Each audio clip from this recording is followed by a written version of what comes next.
mga lugar na tila naiwan ng mabilis na pag-unlad. Dito, ang bawat hakbang ng progreso ay dahan-dahan. At sa kabagalan ng pag-usad, maging ang tubig na kailangan sa araw-araw ay tila mailap. Bawat patak ng tubig ay kailangan paglaanan ng oras at lakas. Isang sakripisyo na kasama na sa kanilang araw-araw na pamumuhay.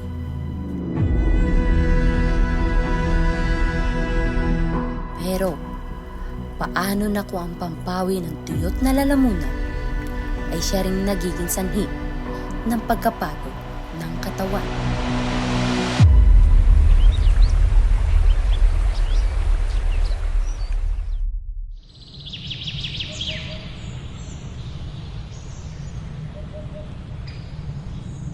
Yung nanay ko noon, natatandaan ko yun, umigib siya doon, tag-ulan, ay madulas.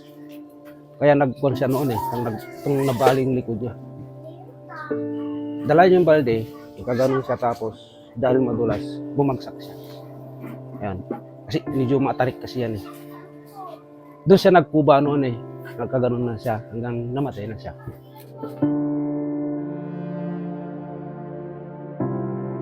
Ang anak ko talaga patugang-dugang doon sa babae. Minsan umiiyak po siya, layo-layo ng tubig dito sa atin. Kasi wala naman po kami magawa. Ayun lang po talaga yung alam namin. Pinagpupunan ng inumin.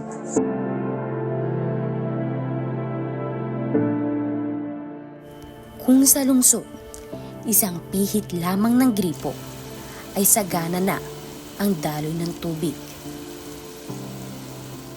Sa kabundukan namang ito, sa sitio Manibukyot, limitado at malayo ang kanilang pinagkukunan ng tubig. Iniinom na po talaga Kasi alam namin, tubig yun hindi namin iniisip kung malinis ba, safe ba sa atin. Basta may mainom lang kami.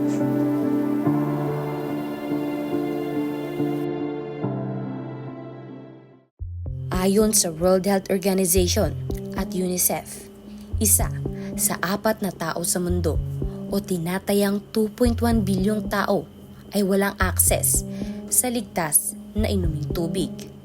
Kabilang dito ang 106 na milyong tao na umaasa sa mga pinagkukunan ng tubig na maaring hindi ligtas, gaya ng bukal at sapa.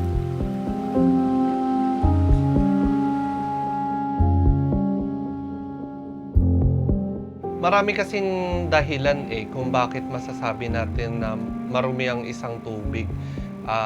Isa na dyan, syempre, yung mga tinatawag natin na mga biological or pathogenic na contaminants doon sa tubig na nagkokos para yung tubig ay maging masama dahil pagkakaroon nga ng mga mikrobyo.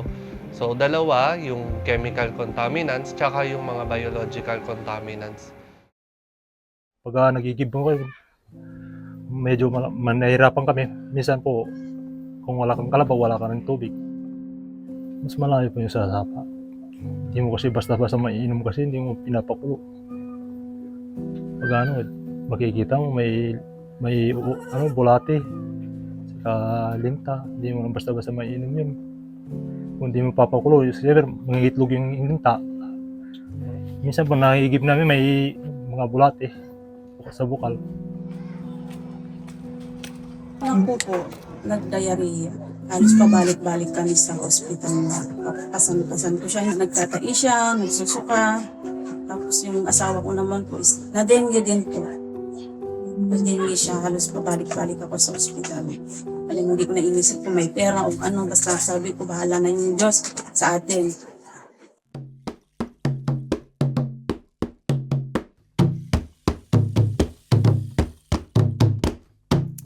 Paglalakad ng kalahating oras hanggang 1 oras ay kinakailangan upang makakuha ng tubig.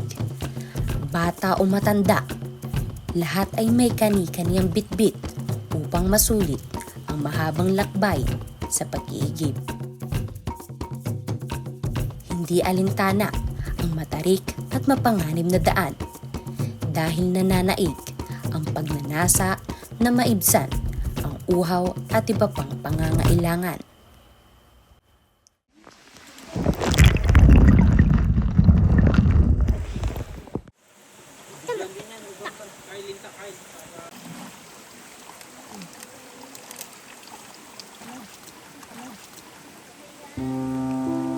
Dahil nais magbakasakali na makakuha ng mas malinis na tubig, muling maglalakad ang mag-ina upang pumunta sa sapa.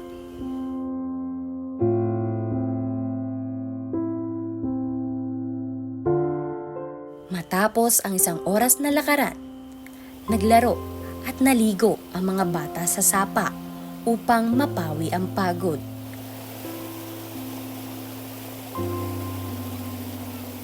Habang si Mayan ay abala pa rin sa pag-iigib, umaasang makauwi agad bago lumubog ang araw.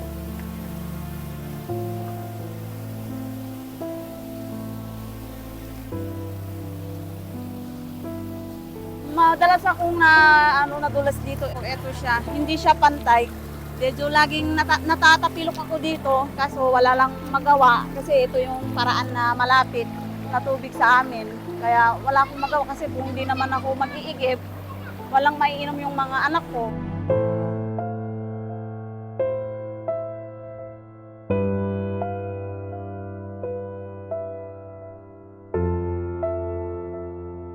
Hindi po namin iniisip talagang magkaroon kami ng tubig. Yung kalsada, hindi ayos, walang makapunta dito sa amin ng may sasakyan. Lagi naman po ako nagdarasal na balang araw magkakabit kami ng paninis na ginagawa. Kung paano ang tubig ay umaagos at nagbibigay buhay, ganun din ang pag-ibig ng Diyos. Walang hanggan at laging sumasaklaw sa kanyang mga anak.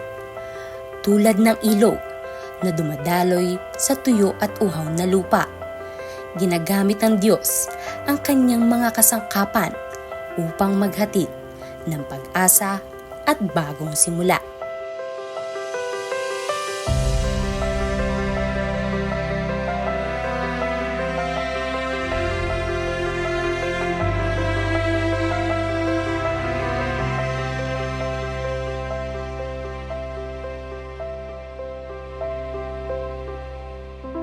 Hindi namin po inaasahan na yung MCGI, yung naunang punta po dito sa amin. Hindi po ako membro. Hindi po ako membro ng MCGI. Kitang-kita ko naman po yung layunin nila. Natuwa kami. Tsaka na, yung hirap. Noon, tsaka ngayon. Kumbaga, hindi na. Kasi nandyan na yung tubig eh. Sabi ko, blessing sa atin to, sa ating community. Una-una, yung pag-inom, pagligo nila, kaya sila umiigib, naliligo, kaya malaking tulong. Sobra saya namin. Parang ano yan eh. Parang nakadugtong sa puso mo yan ng poso eh. Yan, pag ganun, may poso na dyan. Sobra saya namin. Mga kabaryo namin dito sa Sumanabut yun. Sa tubig noon, hirap kami. Sa pagkain, hirap kami. Ngayon, hindi na eh. Dahil minahal kami ng Diyos eh.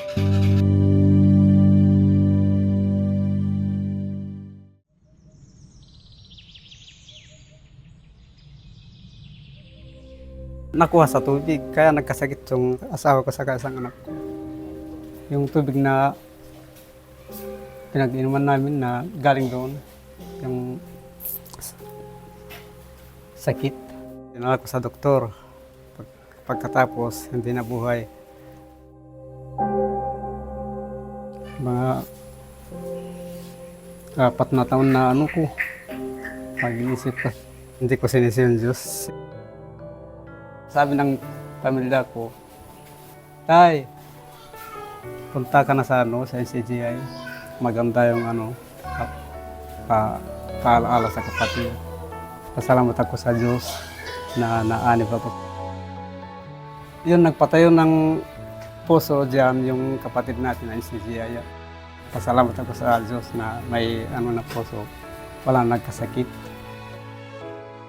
At kung paano ang tubig ay pumapawi ng uhaw at pagod, ganon din ang kabutihan ng Diyos na nag-aalis ng pangamba at nagbibigay ng kapayapaan sa puso.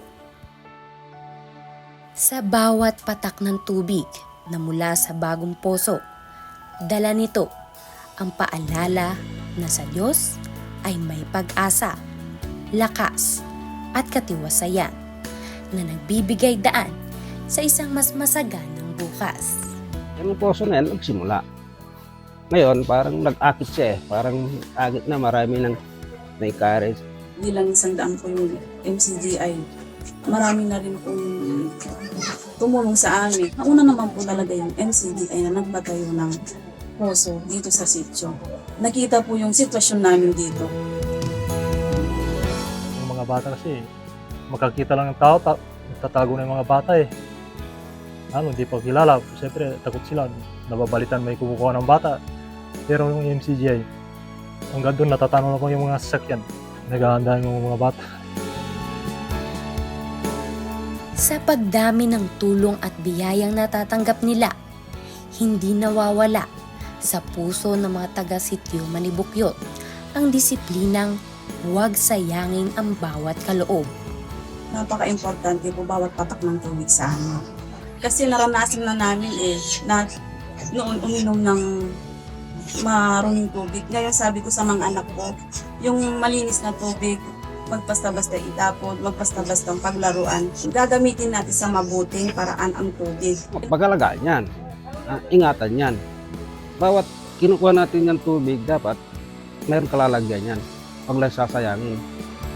Hindi lamang tubig ang natanggap ng sitio Manibukyot, kundi maging ang paglingap ng Diyos na nagpatibay sa kanilang pananampalataya at pagsisikap.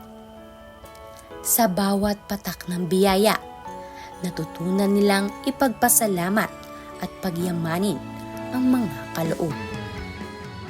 Pinagpasalamat ko sa Diyos kahit mahirap yung buhay namin. May mailuluto pa ako, may maipapakain pa ako sa pamilya ko. Kaya sa akin, napakahalaga ang Diyos kasi ang material na bagay, andyan lang yan mawawala at mawawala. Pero ang Diyos, hanggat nabubuhay ka, gagabayan ka. Wala akong masabi sa Diyos eh. Wala, never ko siyang question. Never ako nagreklamo sa Kanya. Sarili ko nga binubuhay niya eh.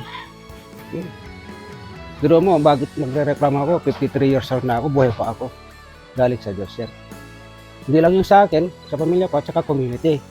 Naging unti-unting umaangat. Yung pangangailangan ng tao, nandyan na. Tubig, school, kuryente, lahat. Sa kabila ng mabagal na pag-usad, natutunan nilang makontento at magtiwala sapagkat ang Diyos kailanman ay hindi nagkukulang.